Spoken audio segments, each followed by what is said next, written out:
My name is Anya.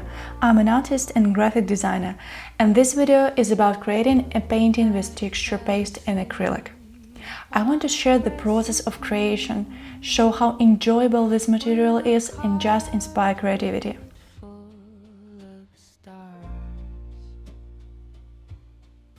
I wanted to make a video for beginners and experienced artists, so I will describe all the techniques I use. In the process, feel free to simplify or complicate things for yourself. It all starts with inspiration and choosing a reference. Today I will create a sand dunes with rocks. They have interesting colors and texture contrast. We need canvas or primed board, texture paste, acrylic, and palette knives in different sizes. You can use one medium size. You also need synthetic brushes. A flat, small brush for details is best.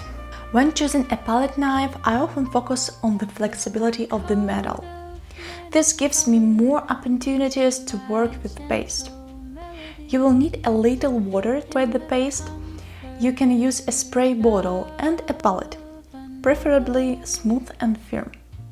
I will tell you a bit about texture paste. Since I paint in fairly large volumes, I use finishing plaster. It is the same in composition and quality as texture paste from art stores, but it comes out much more pleasant at the price. I start with a light sketch with a brush, marking the most contrasting areas of the painting very schematically. With lines, I show the places where the texture changes in the landscape. After the sketch, you can start working with texture paste. It is important to remember that within 20–30 minutes it begins to set and it becomes more difficult to work with. I use water for this. The sky is a great place to practice and get a feel for the material. You can do this on canvas or you can use a palette. Pay attention to how your hand moves and how your fingers control the palette knife. This helps control the movement of the paint and creates soft transitions. It is also important to monitor pressure. When you push harder, strokes turn out smooth. When you reduce pressure, texture appears. While making the sky, practice mixing colors and creating gradients. Simply apply paint, then mix another shade and blend with smooth moments. For the sky, use plain light gray. Spread it evenly over the surface with a thin layer 1–2 mm thick. Sometimes use water to smooth out.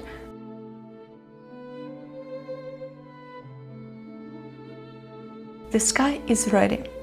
Then add red, yellow, cadmium lemon, different shades of brown, some cold pink and blue for shadows. Before starting to paint, it is important to identify the main contrast in the picture. If we translate the reference into black and white, it becomes clear that the right side of the dunes is in light and the left in shadow. The further away the dunes are, the lighter they are. The closer they are, the richer and darker they become. Keep a few things in mind during the process. Contrast in the picture. Constantly compare what is darker and lighter. Squint to notice the difference. The direction of the stroke is key. It sets movement and volume.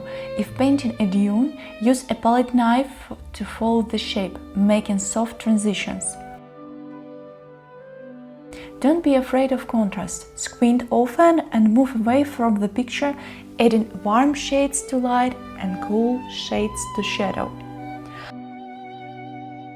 I prescribe dunes to go a little beyond intended contour of rocks, as they will need small substrate. I like to move along the principle of from general to particular. It gives a holistic result at each stage and helps better convey contrast. I will return to the dunes and paint them with acrylic paint on dried past, but already at this stage I try to convey gradients and shadow slopes. Sometimes I help myself by smoothing out the transitions with a brush or my fingers.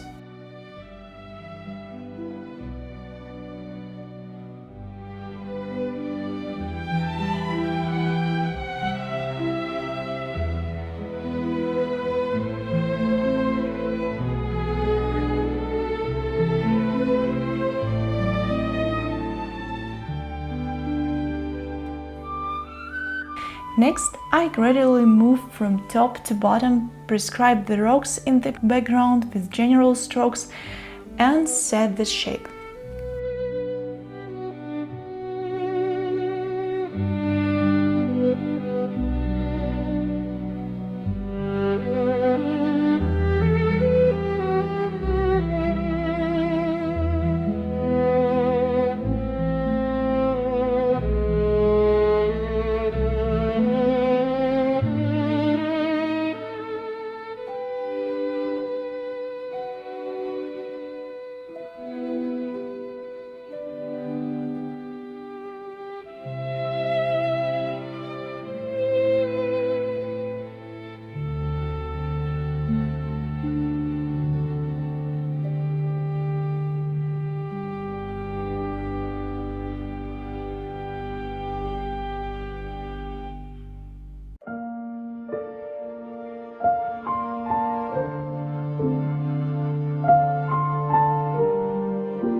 Moving on the rocks, I add a little black and blue to shade of dunes, diluting it with pastel and getting a light brown, cool shade, great for the shaded area I'm starting with.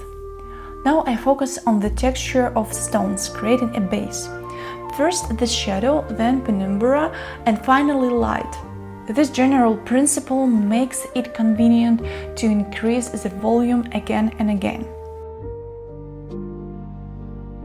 At this stage, feel free to use more paste, especially in the foreground. It adds depth to the picture.